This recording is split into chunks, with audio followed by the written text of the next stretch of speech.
أعوذ بالله من الشيطان الرجيم بسم الله الرحمن الرحيم شروع اللہ دے نام نال نہایت ترس کرنے والا بہت مہر کرنے والا. قد سمع الله قول التي تجادلك في زوجها وتشتكي إلى الله والله يسمع تحاوركما إن الله سميع بصير. الذين يظاهرون منكم من نسائهم ما هن أمهاتهم إن أمهاتهم إلا اللائي ولدنهم وإنهم ليقولون منكرا من القول وزورا وإن الله لعفو غفور. والذين يظاهرون من نسائهم ثم يعودون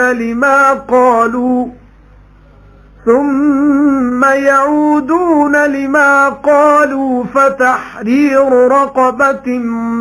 من قبل أن يتماسا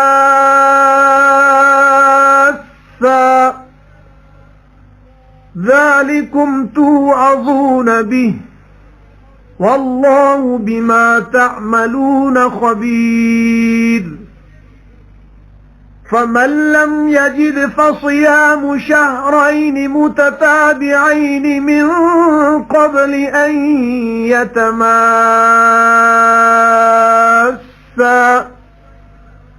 فمن لم يستطع فإطعام 60 مسكينا ذلك لتؤمنوا بالله ورسوله وتلك حدود الله وللكافرين عذاب أليم. إن الذين يحادون الله ورسوله كبتوا كما كبت الذين من قبلهم وقد أنزلنا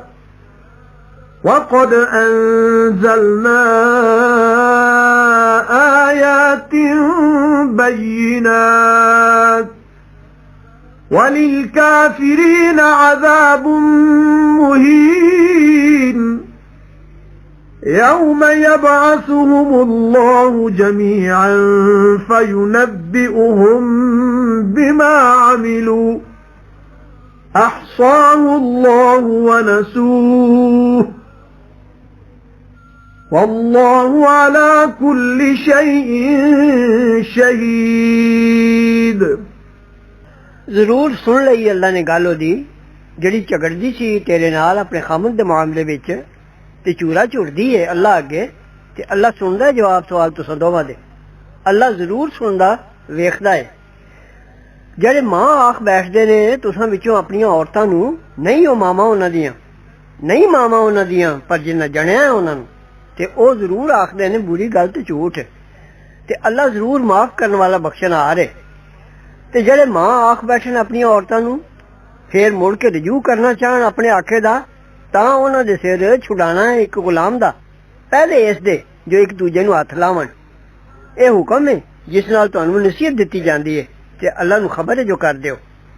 پھر جس نوں نہ جڑے تاں روزے نے 2 مہینیاں دے اتوں دتی پہلے اس دے جو ایک دوجے نوں ہاتھ لاون. پھر جل نہ رکھ سکے تاں روٹی دینی ہے 60 بھکھیاں نوں. اے حکم ہے اس واسطے تاں تسی منو اللہ تے دے پیغمبر نوں تے اے نے حداں اللہ دیاں تے نہ منن والیاں نوں دکھ دی مار ہے. جڑے الٹ کردے نے اللہ تے دے پیغمبر دا او ضرور رد ہوئے جو رد ہوئے جڑے پہلے سنے نہ دے تے ضرور اساں اتاریاں نے آیتاں صاف صاف تے نہ منن والیاں نوں پنڈی دی مار ہے. जिस दिन उठाएगा उन्होंने सारियां नू अल्लाह, फिर जिताएगा उन्होंने जो कीतों ने याद रखिया वो अल्लाह ने ते उन्होंने वो भुला दिता है ते अल्लाह के सामने है हर चीज। ألم تر أن الله يعلم ما في السماوات وما في الأرض ما يكون من نجوى ثلاثة إلا هو رابعهم ولا خمسة إلا هو سادسهم ولا أدنى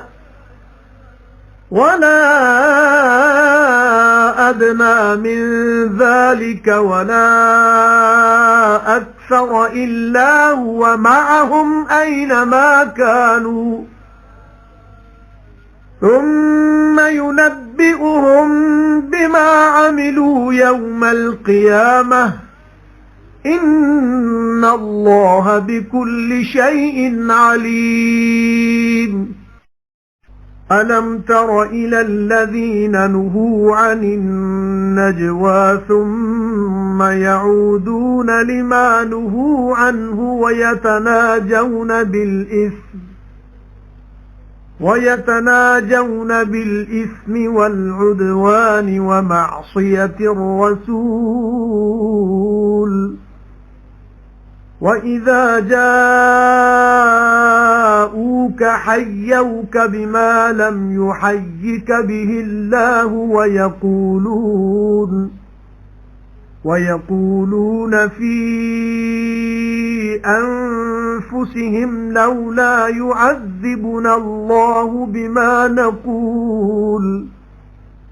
حسبهم جهنم يصلونها فبئس المصير يا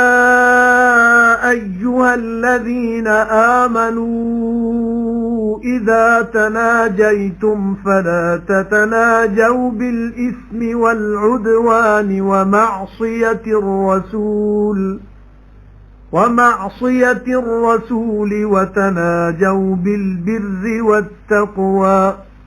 واتقوا الله الذي إليه تحشرون إنما النجوى من الشيطان ليحزن الذين آمنوا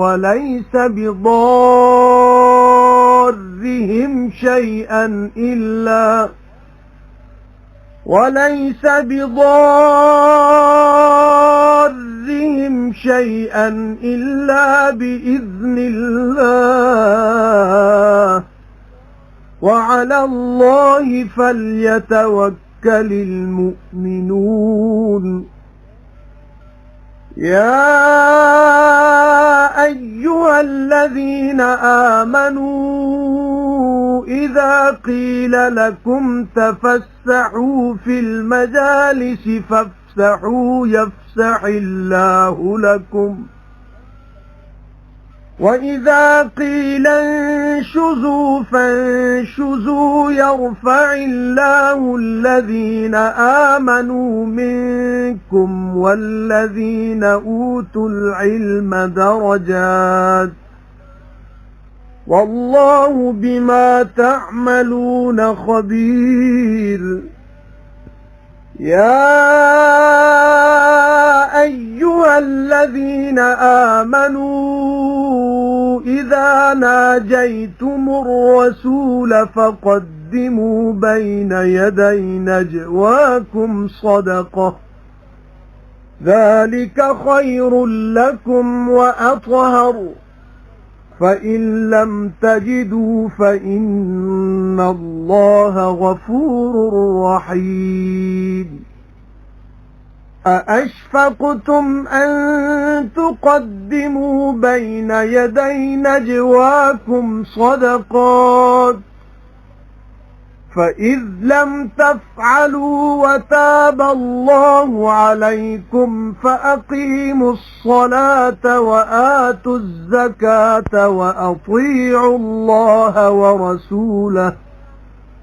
والله خبير بما تعملون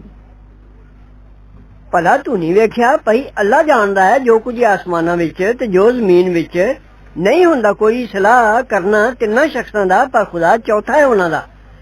ਤੇ ਨਾ ਪੰਜਾਂ ਦਾ ਪਰ ਉਹ ਛੇਵਾਂ ਹੈ ਉਹਨਾਂ ਦਾ, ਤੇ ਨਾ ਘੱਟ ਇਦੋਂ ਤੇ ਨਾ ਵੱਧ, ਪਰ ਉਹ ਨਾਲ ਹੈ ਉਹਨਾਂ ਦੇ ਜਿੱਥੇ ਕਿੱਥੇ ਹੋਣ। ਫਿਰ ਜਿਤਾਏਗਾ ਉਹਨਾਂ ਨੂੰ ਦਿਨ ਕਿਆਮਤ ਦੇ ਜੋ ਕੀਤੋ ਨੇ। ਅੱਲਾ ਜ਼ਰੂਰ ਹਰ ਚੀਜ਼ ਦਾ ਜਾਣੂ ਹੈ। ਭਲਾ ਤੂੰ ਨਹੀਂ ਵੇਖਿਆ ਉਹਨਾਂ ਵੱਲ ਜਿਨ੍ਹਾਂ ਨੂੰ ਮਨਾ ਕੀਤਾ ਸੀ ਕੰਨਾਂ ਵਿੱਚ ਗੱਲਾਂ ਕਰਨ ਤੋਂ, ਫਿਰ ਮੁੜ ਕੇ ਉਹ ਕੰਮ ਕਰਦੇ ਨੇ ਜਿੱਥੋਂ ਉਹਨਾਂ ਨੂੰ ਮਨਾ ਕੀਤਾ ਸੀ, ਤੇ ਕੰਨਾਂ ਵਿੱਚ ਗੱਲਾਂ ਕਰਦੇ ਨੇ ਗੁਨਾਹ ਦੀਆਂ ਤੇ ਵਾਅਦਾ ਕਰਨ ਦੀਆਂ ਤੇ ਪੈਗੰਬਰ ਦਾ ਹੁਕਮ ਮੋੜਨ ਦੀਆਂ। ਤੇ ਜਦ ਆਉਂਦੇ ਨੇ ਤੇਰੇ ਕੋਲ ਸਲਾਮ ਆਖਦੇ ਨੇ ਤੈਨੂੰ ਜੋ ਸਲਾਮ ਨਹੀਂ ਸੀ ਆਖਿਆ ਤੈਨੂੰ ਅੱਲਾ ਨੇ, ਤੇ ਆਖਦੇ ਨੇ ਆਪਣੇ ਜੀਆਂ ਵਿੱਚ ਕਿਉਂ ਨਹੀਂ ਅਜ਼ਾਬ ਕਰਦਾ ਸਾਨੂੰ ਅੱਲਾ ਬਦਲੇ ਉਸ ਦੇ ਜੋ ਅਸੀਂ ਆਖਨੇ ਆ। ਬਤੇਰਾ ਹੈ ਉਹਨਾਂ ਨੂੰ ਦੋਜ਼ਖ ਪੈਣਗੇ ਉੱਥੇ, ਸਭ ਬੁਰੀ ਜਗ੍ਹਾ ਮੁੜ ਜਾਣ ਦੀ। ਐ ਈਮਾਨ ਵਾਲਿਓ, ਜਦ ਆਪੇ ਵਿੱਚ ਕੰਨ ਵਿੱਚ ਗੱਲਾਂ ਕਰੋ ਤਾਂ ਨਾ ਕੰਨ ਵਿੱਚ ਗੱਲਾਂ ਕਰੋ ਗੁਨਾਹ ਦੀ ਤੇ ਵਾਅਦਾ ਕਰਨ ਦੀ ਤੇ ਪੈਗੰਬਰ ਦਾ ਹੁਕਮ ਮੋੜਨ ਦੀ, ਤੇ ਕੰਨ ਵਿੱਚ ਗੱਲ ਕਰੋ ਨੇਕੀ ਦੀ ਤੇ ਬਚ ਕੇ ਤੁਰਨ ਦੀ, ਤੇ ਬਚਦੇ ਰਹੋ ਅੱਲਾ ਤੋਂ ਜਿਸ ਦੇ ਕੋਲ ਇਕੱਠਿਆਂ ਹੋਣਾ ਜੇ। ਕੰਨਾਂ ਵਿੱਚ ਗੱਲਾਂ ਕਰਨੀਆਂ ਨਿਰਾ ਸ਼ੈਤਾਨੀ ਕੰਮ ਹੈ ਤਾਂ ਦਿਲਗੀਰ ਕਰੇ ਈਮਾਨ ਵਾਲਿਆਂ ਨੂੰ, ਤੇ ਨਹੀਂ ਉਹ ਵਿਗਾੜਦਾ ਉਹਨਾਂ ਦਾ ਕੁਝ ਵੀ ਬਿਨ ਹੁਕਮ ਅੱਲਾ ਦੇ, ਤੇ ਅੱਲਾ ਹੀ ਉੱਤੇ ਭਰੋਸਾ ਕਰਨਾ ਚਾਹੀਦਾ ਈਮਾਨ ਵਾਲਿਆਂ ਨੂੰ। ਐ ਈਮਾਨ ਵਾਲਿਓ, ਜਦ ਆਖੀਏ ਤੁਹਾਨੂੰ ਖੁੱਲੇ ਹੋ ਜਾਓ ਮਜਲਿਸ ਵਿੱਚ ਤਾਂ ਖੁੱਲੇ ਹੋ ਜਾਓ, ਕੁਸ਼ਾਦਗੀ ਦੇ ਤੁਹਾਨੂੰ ਅੱਲਾ, ਤੇ ਜਦ ਆਖੀਏ ਉੱਠ ਖੜੇ ਹੋਵੋ ਤਾਂ ਉੱਠ ਖੜੇ ਹੋਵੋ। ਉੱਚੇ ਕਰੇ ਦਰਜੇ ਅੱਲਾ ਉਹਨਾਂ ਦੇ ਜਿਨ੍ਹਾਂ ਮੰਨਿਆ ਤੁਸਾਂ ਵਿੱਚੋਂ ਤੇ ਜਿਨ੍ਹਾਂ ਨੂੰ ਮਿਲਿਆ ਇਲਮ, ਤੇ ਅੱਲਾ ਨੂੰ ਖਬਰ ਹੈ ਜੋ ਕਰਦੇ ਹੋ। ਐ ਈਮਾਨ ਵਾਲਿਓ, ਜਦ ਕੰਨ ਵਿੱਚ ਗੱਲ ਕਰਨ ਲੱਗੋ ਪੈਗੰਬਰ ਨਾਲ ਤਾਂ ਪਹਿਲੇ ਦੇ ਲਓ ਅੱਗੇ ਕੰਨ ਵਿੱਚ ਗੱਲ ਕਰਨੇ ਆਪਣੇ ਦੇ ਕੁਝ ਖੈਰਾਤ। ਇਹ ਕੰਮ ਚੰਗਾ ਹੈ ਤੁਸਾਂ ਲਈ ਤੇ ਬਹੁਤ ਸੁਥਰਾ। ਫਿਰ ਜੇ ਨਾ ਜੁੜ ਜੇ ਤਾਂ ਅੱਲਾ ਜ਼ਰੂਰ ਬਖਸ਼ਣਹਾਰ ਮਿਹਰਬਾਨ ਹੈ। ਭਲਾ ਤੁਸੀਂ ਡਰ ਗਏ ਹੋ ਇਸ ਤੋਂ ਜੋ ਪਹਿਲੇ ਦੇ ਲਓ ਅੱਗੇ ਕੰਨ ਵਿੱਚ ਗੱਲ ਕਰਨੇ ਆਪਣੇ ਦੇ ਖੈਰਾਤਾਂ। ਫਿਰ ਜਦ ਤੁਸਾਂ ਨਾ ਕੀਤਾ ਤੇ ਮੁਆਫ ਕੀਤਾ ਅੱਲਾ ਨੇ ਤੁਹਾਨੂੰ, ਤਾਂ ਦਰੁਸਤ ਪੜ੍ਹਦੇ ਰਹੋ ਨਮਾਜ਼ ਤੇ ਦਿੰਦੇ ਰਹੋ ਜ਼ਕਾਤ, ਤੇ ਆਖੇ ਲੱਗੋ ਅੱਲਾ ਤੇ ਉਹਦੇ ਪੈਗੰਬਰ ਦੇ, ਤੇ ਅੱਲਾ ਨੂੰ ਖਬਰ ਹੈ ਜੋ ਕਰਦੇ ਹੋ। أَلَمْ تَرَ إِلَى الَّذِينَ تَوَلَّوْا قَوْمًا غَضِبَ اللَّهُ عَلَيْهِمْ مَا هُمْ مِنكُمْ وَلَا مِنْهُمْ وَيَحْلِفُونَ عَلَى الْكَذِبِ وَهُمْ يَعْلَمُونَ أَعَدَّ اللَّهُ لَهُمْ عَذَابًا شَدِيدًا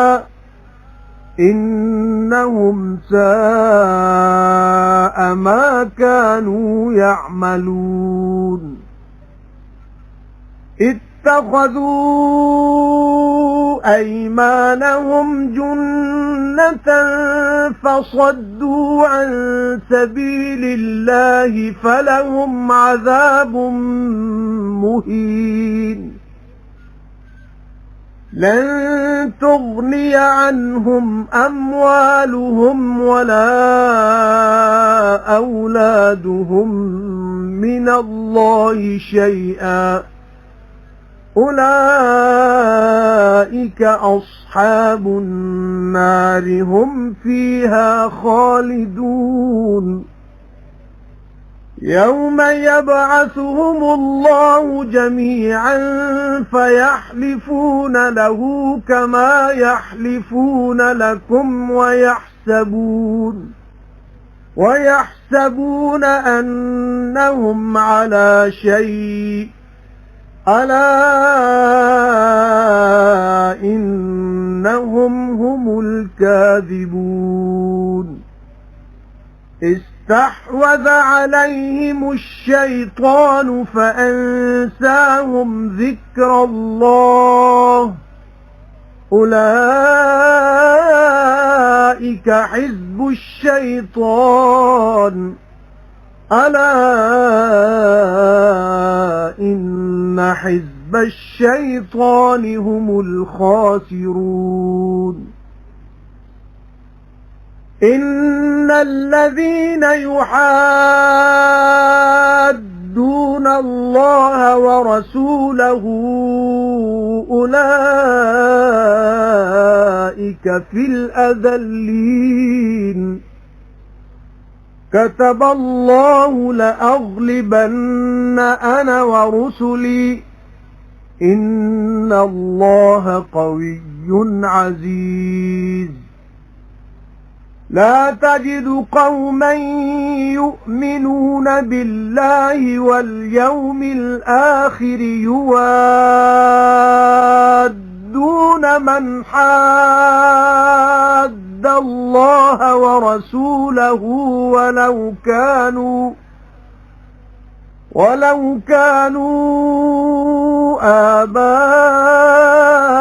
آباءهم أو أبناءهم أو إخوانهم أو عشيرتهم أولئك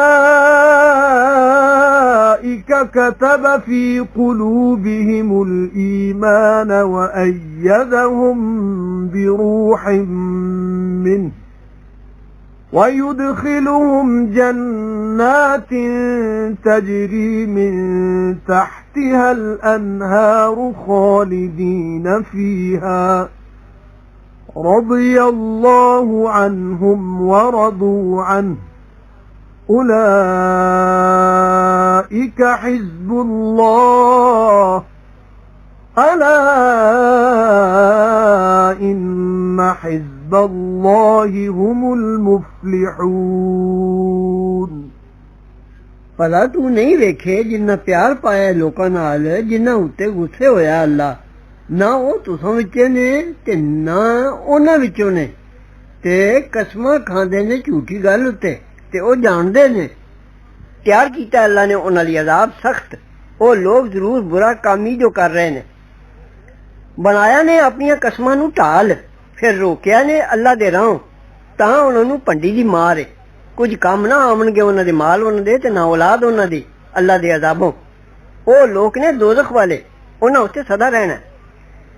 ਜਿਸ ਦਿਨ ਉਠਾਏਗਾ ਉਹਨਾਂ ਨੂੰ ਅੱਲਾ ਸਾਰਿਆਂ ਨੂੰ ਫਿਰ ਕਸਮਾਂ ਖਾਣਗੇ ਉਹਦੇ ਅੱਗੇ ਵੀ ਜਿਵੇਂ ਕਸਮਾਂ ਖਾਂਦੇ ਨੇ ਤੁਸਾਂ ਅੱਗੇ ਤੇ ਗੁਮਾਨ ਕਰਦੇ ਨੇ ਆਪਣੇ ਆਪ ਨੂੰ ਭਲੇ ਰਾਹ ਉੱਤੇ ਸੁਣਨਾ ਹੈ ਜ਼ਰੂਰ ਉਹ ਨੇ ਅਸਲ ਝੂਠੇ ਕਾਬੂ ਪਾ ਲਿਆ ਉਹਨਾਂ ਉੱਤੇ ਸ਼ੈਤਾਨ ਨੇ ਫਿਰ ਭੁਲਾ ਦਿੱਤੋ ਸੂ ਉਹਨਾਂ ਨੂੰ ਯਾਦ ਕਰਨਾ ਅੱਲਾ ਦਾ ਉਹਨੇ ਸ਼ੈਤਾਨ ਦੇ ਧੜੇ ਦੇ ਖਬਰਦਾਰ ਸ਼ੈਤਾਨ ਦੇ ਧੜੇ ਦੇ ਹੀ ਘਾਟੇ ਵਾਲੇ ਨੇ ਜਿਹੜੇ ਉਲਟ ਕਰਦੇ ਨੇ ਅੱਲਾ ਦਾ ਤੇ ਉਹਦੇ ਪੈਗੰਬਰ ਦਾ ਉਹੋ ਹੀ ਨੇ ਸਭ ਨਾਲੋਂ ਵਧੇਰੇ ਬੇਇੱਜ਼ਤੀਆਂ ਵਿੱਚੋਂ ਲਿਖ ਚੁੱਕਾ ਹੈ ਅੱਲਾ ਭਾਈ ਜ਼ਰੂਰ ਗਾਲਿਬ ਰਹਾਂਗਾ ਮੈਂ ਤੇ ਮੇਰੇ ਪੈਗੰਬਰ ਅੱਲਾ ਜ਼ਰੂਰ ਜ਼ੋਰਾਵਰ ਜ਼ਬਰਦਸਤ ਹੈ ਨਾ ਵੇਖੇਂਗਾ ਤੂੰ ਐਸੇ ਲੋਕ ਜੋ ਮੰਨਦੇ ਨੇ ਅੱਲਾ ਨੂੰ ਤੇ ਦਿਨ ਆਖਰਤ ਨੂੰ ਪਿਆਰ ਪਾਉਂਦੇ ਉਸ ਨਾਲ ਜਿਨ ਉਲਟ ਕੀਤਾ ਅੱਲਾ ਤੇ ਉਹਦੇ ਪੈਗੰਬਰ ਦਾ ਭਾਵੇਂ ਜੇਕਰ ਹੁਣ ਪਿਓ ਉਹਨਾਂ ਦੇ ਜਾਂ ਪੁੱਤਰ ਉਹਨਾਂ ਦੇ ਜਾਂ ਭਰਾ ਉਹਨਾਂ ਦੇ ਜਾਂ ਉਹਨਾਂ ਦੇ ਘਰਾਣੇ ਵਾਲੇ ਉਹ ਲੋਕ ਨੇ ਜਿਨ੍ਹਾਂ ਦੇ ਦਿਲ ਵਿੱਚ ਅੱਲਾ ਨੇ ਈਮਾਨ ਲਿਖ ਦਿੱਤਾ ਹੈ ਤੇ ਮਦਦ ਕੀਤੀ ਹੈ ਉਹਨਾਂ ਦੀ ਰੂਹ ਨਾਲ ਆਪਣੇ ਕੋਲੋਂ ਤੇ ਵਾਰੇਗਾ ਉਹਨਾਂ ਨੂੰ ਬਹਿਸ਼ਤਾਂ ਵਿੱਚ ਜਿਨ੍ਹਾਂ ਦੇ ਹੇਠ ਵਗਦੀਆਂ ਨੇ ਨਹਿਰਾਂ ਸਦਾ ਰਹਿਣਗੇ ਉੱਥੇ ਰਾਜ਼ੀ ਹੋਇਆ ਅੱਲਾ ਉਹਨਾਂ ਤੋਂ ਤੇ ਉਹ ਰਾਜ਼ੀ ਹੋਏ ਉਸ ਤੋਂ ਉਹ ਲੋਕ ਨੇ ਅੱਲਾ ਦੇ ਧੜੇ ਦੇ ਸੁਣਨਾ ਹੈ ਜੋ ਅੱਲਾ ਦੇ ਧੜੇ ਦੇ ਹੀ ਜ਼ਰੂਰ ਨਿਹਾਲ ਹੋ ਗਏ